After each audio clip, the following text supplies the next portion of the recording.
শ্রী রাধা মাধবের চরণে অসংখ্য প্রণাম জানিয়ে এবং সমস্ত ভগবত ভক্তের চরণে অসংখ্য প্রণাম জানিয়ে আমি শুরু করছি সহজভাবে গীতা জ্ঞান আত্মস্থ করার প্রচেষ্টা। সমস্ত ভগবত ভক্তের কাছে আমার একান্ত অনুরোধ, যে সমস্ত ভগবত ভক্তেরা অত্যন্ত সরলভাবে গীতা জ্ঞান আত্মস্থ করতে চান, আমার ফেসবুক ইনস্টাগ্রামের অ্যাকাউন্টের বায়োতে যে লিঙ্ক দেওয়া রয়েছে সেই লিঙ্কে সার্চ করে ইউটিউবে পরপর সেখানে প্রথম অধ্যায় থেকে বিভিন্ন শ্লোকে সরলভাবে বর্ণিত হয়েছে, সেখান থেকে গীতা জ্ঞান আত্মস্থ করতে পারবেন এবং ভিডিওটি লাইক শেয়ার সাবস্ক্রাইব করে সমস্ত ভগবত ভক্তকে গীতা জ্ঞান আত্মস্থ করার সুযোগ করে দেওয়ার অনুরোধ রইল এবং আমাকে উৎসাহিত করার অনুরোধ রইল।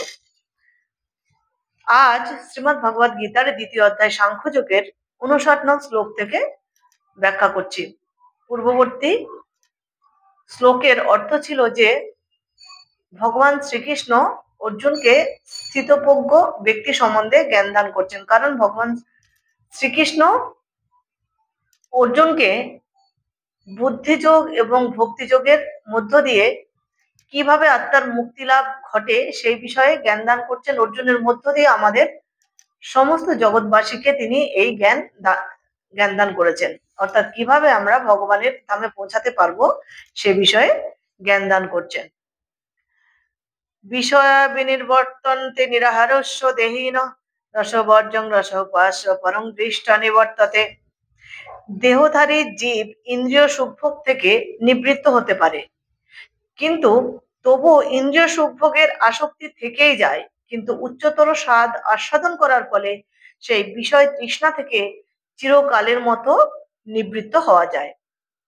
অর্থাৎ আমরা যখন এই দেহ ধারণ করে রয়েছি, ইন্দ্রিয় সুখভোগ থেকে আমরা নিবৃত্ত হতে চাই, অর্থাৎ আমাদের ইন্দ্রিয়গুলোকে আমরা সংযম করতে চাই, কিন্তু তবুও দেখা যায় কখনো কখনো ইন্দ্রিয়গুলি অসংযমী হয়ে ওঠে, অর্থাৎ এই জাগতিক কামনা বাসনার দ্বারা আসক্তি হয়ে ওঠে।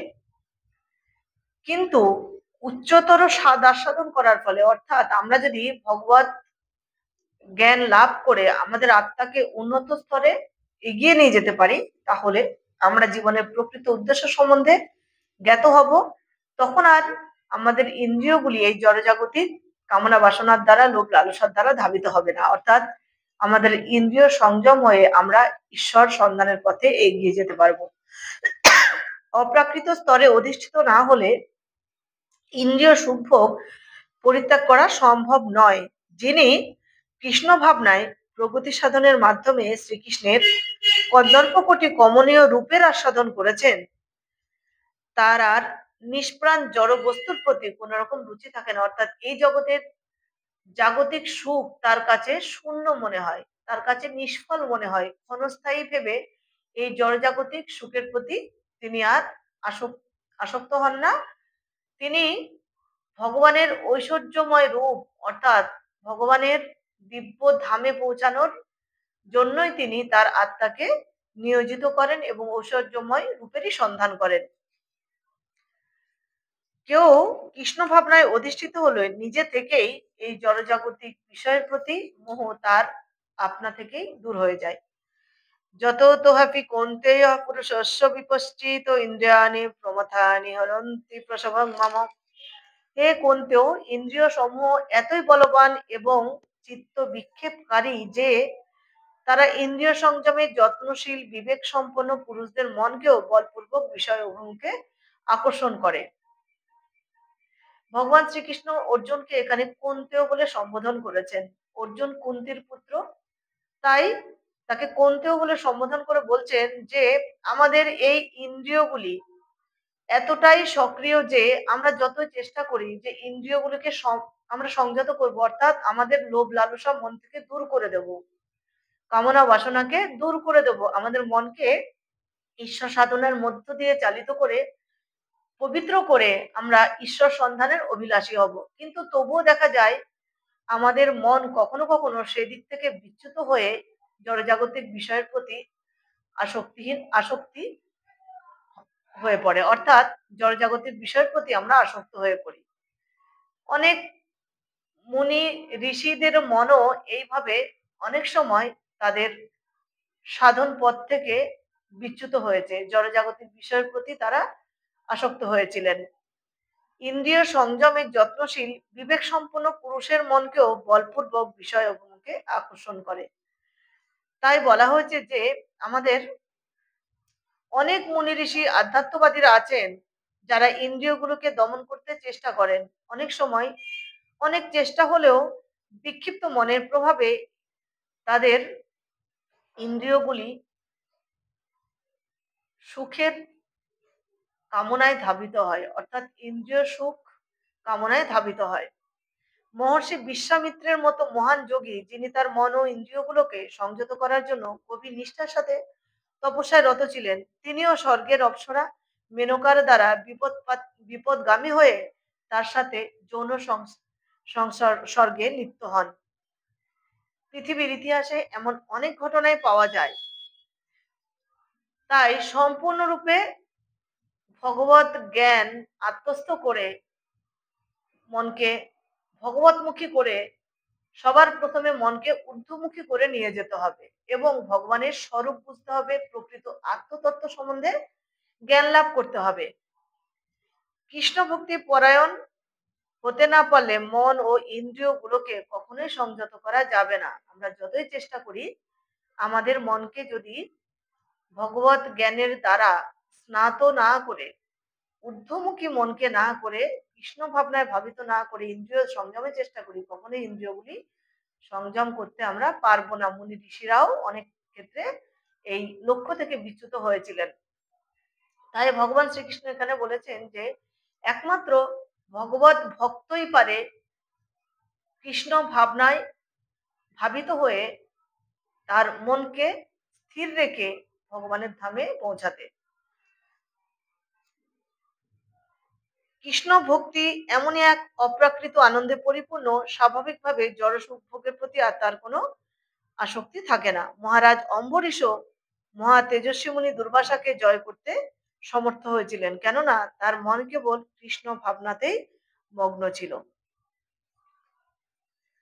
অর্থাৎ ভগবান শ্রীকৃষ্ণ এখানে অর্জুনকে বলেছেন যে ভগবান শ্রীকৃষ্ণের প্রতি মনকে যদি কেউ ধাবিত করতে পারে, তাহলে ভগবান শ্রীকৃষ্ণ নিজেই ঋষিকেশ রূপে তার ইন্দ্রিয়গুলোকে সংযমে পরিচালিত করে নিজের মনকে ঈশ্বরমুখী করে তোলার ক্ষমতা তিনি নিজে প্রদান করেন, অর্থাৎ তিনি নিজের দিকে তাকে ধাবিত করেন। তাই ভগবান শ্রীকৃষ্ণের পাদপদ্মে মতি রেখে আমরা যদি কৃষ্ণ ভাবনাময় হয়ে ভগবান শ্রীকৃষ্ণের আরাধনা করি, তাহলে ধীরে ধীরে আমাদের ইন্দ্রিয়গুলিও সংযত হয়ে আমরা ঈশ্বরমুখী হতে পারবো বা ভগবানের দিব্যধামে পৌঁছাতে পারবো। তানি সর্বাণি সংযম যুক্ত শীত মৎপর বশেহি যতিন্দ্রিয়ানি তস্য প্রজ্ঞা প্রতিষ্ঠিতা। যিনি তার ইন্দ্রিয় সমূহ সংযম পূর্বক তাদের সম্পূর্ণরূপে বশীভূত করে আমার প্রতি উত্তমা ভক্তি পরায়ণ হয়েছেন, তিনি স্থিতপ্রজ্ঞ। ভগবান শ্রীকৃষ্ণ এখানে অর্জুনকে বলেছেন কৃষ্ণ ভক্তি সর্বশ্রেষ্ঠ যোগ। একজন কৃষ্ণ ভক্ত সর্বান্তকরণে যদি ভগবান শ্রীকৃষ্ণকে ভালোবাসে, ভগবান শ্রীকৃষ্ণের চরণে নিজেকে আত্মসমর্পণ করে, তাহলে তার মন কখনোই তার সাধন লক্ষ্য থেকে বিচ্যুত হয় না। তার ইন্দ্রিয়গুলি কখনোই অসংযমী হয়ে ওঠে না। তার ইন্দ্রিয়গুলি আপনা থেকে সংযম হতে হতে তিনি ভগবানের ধামে পৌঁছাতে পারেন। তাই ভগবানের ধামে পৌঁছানোর একমাত্র উপায় হলো ভগবান শ্রীকৃষ্ণের পাদপদ্মে মতি রেখে ভগবান শ্রীকৃষ্ণের আরাধনা করা। মহা তেজস্বী দুর্বাসা মুনি অহংকার বশত অকারণে মহারাজ অম্বরীশের প্রতি ক্রুদ্ধ হয়ে ইন্দ্রিয়ের উপর নিয়ন্ত্রণ হারিয়ে ফেলেছিলেন। মহারাজ অম্বরীশ যদি দুর্বাসার মতো শক্তিশালী তপস্বী ছিলেন না যদিও, কিন্তু তিনি কৃষ্ণ ভক্ত ছিলেন। অন্তরে ভগবানের ধ্যানে মগ্ন থেকে তিনি দুর্বাসার সমস্ত অন্যায় অত্যাচারকে নীরবে সহ্য করেছেন, ফলে তার জয় হয়েছিল। অর্থাৎ ভগবান শ্রীকৃষ্ণ এখানে বলেছেন যে মুনি দুর্বাসা একসময় ক্রোধান্বিত হয়ে তার ইন্দ্রিয়ের সংযম তিনি হারিয়ে ফেলেছিলেন। তিনি ক্রোধান্বিত হয়ে অম্বরীশকে অভিশাপ দেওয়ার চেষ্টা করেছিলেন, কিন্তু মহারাজ অম্বরীশ কৃষ্ণ ভক্ত ছিলেন বলে নীরবে সমস্ত কিছু সহ্য করেছিলেন এবং অম্বরীশের জয় হয়েছিল। মহারাজ অম্বরীশ তার মনকে শ্রীকৃষ্ণের চরণারবিন্দে ধ্যানে, তার বাণী বৈকুণ্ঠের গুণ বর্ণনায়, তার হস্ত ভগবানের মন্দির মার্জনে, তার কর্ণ ভগবানের লীলা শ্রবণে, তার চক্ষু ভগবানের সচ্চিদানন্দময় রূপ দর্শনে, তার অঙ্গ ভক্তের অঙ্গ স্পর্শনে, তার নাসিকা ভগবানের শ্রীচরণে অর্পিত ফুলের ঘ্রাণ গ্রহণে, তার জিহ্বা ভগবানকে অর্পিত তুলসীর সাদাস্বাদনে, তার পদদ্বয় ভগবানের মন্দির সম্বলিত তীর্থস্থান ভ্রমণে, তার মস্তক ভগবানের উদ্দেশ্যে প্রণতি নিবেদনে এবং তার বাসনা ভগবানের বাসনা পূরণার্থে নিয়োজিত করেছিলেন। আর এই সমস্ত গুণাবলী তাকে ভগবানের মাতবার ভক্তে পরিণত করেছিল। অর্থাৎ ভগবান শ্রীকৃষ্ণ অম্বরীশের উদাহরণ দিয়ে অর্জুনকে এবং সমস্ত জগৎবাসীকে বুঝিয়েছেন যে আমি তোমাদের সৃষ্টি করেছি, এই জগৎকে এবং জগতের সমস্ত জীবকে সৃষ্টি করেছি এবং সমস্ত ইন্দ্রিয়গুলোকে আমি তোমাদের প্রদান করেছি। ইন্দ্রিয়গুলোকে কাজ করার শক্তি আমি তোমাদের দিয়েছি, তাই সমস্ত ইন্দ্রিয়গুলির শক্তি তুমি আমাতে নিয়োজিত করো। যেমন মহারাজ অম্বরীশ নিজের ইন্দ্রিয়গুলিকে আমাতে নিয়োজিত করেছিলেন। অর্থাৎ তিনি চক্ষু, কর্ণ, নাসিকা, জিহ্বা, ত্বক এবং মন, বহিরিন্দ্রিয় এবং অন্তরিন্দ্রিয় মনকে তিনি ঈশ্বরের সাধনায় নিয়োজিত করেছিলেন। তাই তিনি ভগবানের প্রকৃত ভক্তে পরিণত হয়েছিলেন। এইভাবে তোমরাও আমার ভক্তে পরিণত হও ইন্দ্রিয় সংযমের মধ্য দিয়ে। আমি তোমাদের যে ইন্দ্রিয়গুলি দান করেছি, চক্ষু, কর্ণ, নাসিকা, জিহ্বা, ত্বকে ৫টি বহিরিন্দ্রিয় এবং অন্তরিন্দ্রিয় মন, সমস্ত কিছুকে কাজে লাগাও তুমি আমার সেবার মধ্য দিয়ে, তাহলেই তুমি আমাকে পাবে। লেলিহান আগুন যেমন একটি ঘরের মধ্যে সবকিছু পুড়িয়ে ফেলতে পারে, তেমনি যোগীর হৃদয়ে অবস্থিত ভগবান বিষ্ণু তার অন্তরের সমস্ত কলুষতাকে বা পাপকে দগ্ধ করে নিয়ে প্রকৃত ভক্তে পরিণত করে নিজের পাদপদ্মে স্থান দিতে পারেন। ধ্যায়ত বিষয়ান পুংস সঙ্গস্তেষু পূজায়তে সংঘাত সঞ্জায়তে কামাত ক্রোধায়তে বিজায়তে। ইন্দ্রিয়ের বিষয় সমূহ সম্বন্ধে চিন্তা করতে করতে মানুষের বিষয়ের প্রতি আসক্তি জন্মায়। আসক্তি থেকে কাম উৎপন্ন হয়, কাম থেকে ক্রোধ উৎপন্ন হয়। ক্রোধহ বিজয়তে, অর্থাৎ কাম থেকে ক্রোধ উৎপন্ন হয়। যার অন্তরে ভগবত ভক্তির উদয় কখনোই হয়নি, অর্থাৎ যে ভগবত গীতার জ্ঞান আত্মস্থ করেনি, ইন্দ্রিয়গ্রাহ্য বিষয় সম্বন্ধে চিন্তা করার ফলে তার মন ধীরে ধীরে জড়জাগতিক বিষয়ের প্রতি এতই আসক্ত হয় যে তিনি ভগবানের স্বরূপ কখনোই উপলব্ধি করতে পারেন না এবং ভগবানের সেবায় নিজেকে নিয়োজিত করতে পারেন না। কৃষ্ণ ভাবনাময় ব্যক্তি একমাত্র ভগবানের সেবায় নিজেকে নিয়োজিত করতে পারেন। ভগবত জ্ঞান আত্মস্থ করার মধ্য দিয়েই মানুষের মন ভগবতমুখী হয়ে ঊর্ধ্বমুখী হয়, অর্থাৎ ভগবানের স্বরূপ চিনতে পেরে নিজের আত্মতত্ত্ব সম্বন্ধে জ্ঞান লাভ করতে পেরে ভগবানের সেবায় নিজেকে নিয়োজিত করতে পারেন। ইন্দ্রিয় সম্ভোগের সামান্য চিন্তার ফলে সংযমের বাঁধ ভেঙে ইন্দ্রিয় তৃপ্তির বাসনায় মন উত্তপ্ত হয়ে ওঠে। একমাত্র কোনো ব্যক্তির যদি ভগবত জ্ঞান না থাকে তখনই, অর্থাৎ ভগবত জ্ঞান না থাকলেই কোনো মানুষ তার ইন্দ্রিয়গুলোকে অসংযমী করে তোলে, অর্থাৎ জড়জাগতিক বিষয়ের প্রতি আসক্তি হয়ে তিনি সেদিকে ধাবিত হন। তার মন কখনোই এই ভগবানের পাদপদ্মে স্থিত হয় না বা তিনি ভগবানের সংস্পর্শ লাভের চেষ্টাও তিনি করতে পারেন না। তাই ভগবত ভক্তির মধ্য দিয়ে কৃষ্ণ ভাবনায় ভাবিত হয়ে ভগবানের সান্নিধ্যে পৌঁছানোর চেষ্টা আমাদের প্রত্যেক জীবের অবশ্যই কর্তব্য। ক্রোধাৎ ভবতি সম্মোহং সম্মোহাৎ স্মৃতি বিভ্রম স্মৃতি ভ্রংসাৎ বুদ্ধিনাশং প্রণশ্যতি। ক্রোধ থেকে সম্মোহের উদয় হয়, সম্মোহ থেকে স্মৃতি বিভ্রম হয়, স্মৃতি বিভ্রম থেকে বুদ্ধিনাশ হয় এবং বুদ্ধিনাশ হওয়ার ফলে সর্বনাশ হয়, অর্থাৎ মানুষ পুনরায় জড় জগতের অন্ধকূপে অধঃপতিত হয়। ভগবান শ্রীকৃষ্ণ আমাদের এই জড়জাগতিক মানুষকে অর্জুনের মধ্য দিয়ে অমূল্য জ্ঞান দান করেছেন। এই শ্লোকের মধ্য দিয়ে সমস্ত শ্লোকই তার অমূল্য জ্ঞান, অর্থাৎ আমরা ভগবানের দিব্য জ্ঞান লাভ করতে পারে একমাত্র তার মুখনিসৃত বাণী ভগবত জ্ঞানের ভগবত গীতার জ্ঞান আত্মস্থ করার মধ্য দিয়ে। তিনি বলেছেন যে ভগবত ভক্তির বিকাশ হলে বোঝা যায় সবকিছুই ভগবানের সেবায় নিয়োজিত করতে হবে। যারা ভগবত তত্ত্ব সম্বন্ধে অজ্ঞ তারা কৃত্রিম উপায়ে জড় বস্তুকে পরিহার করার চেষ্টা করে। ফলস্বরূপ জড় বন্ধন থেকে মুক্তির বাসনা করলেও তাদের হৃদয়ে যথার্থ বৈরাগ্যের উদয় হয় না। তাদের বৈরাগ্যকে বলা হয় অসার।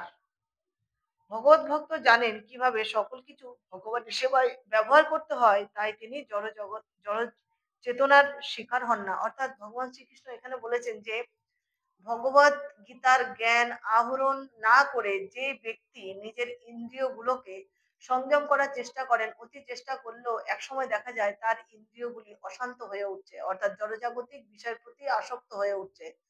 তখন এই জড়জগতের বিষয় বস্তুর প্রতি তিনি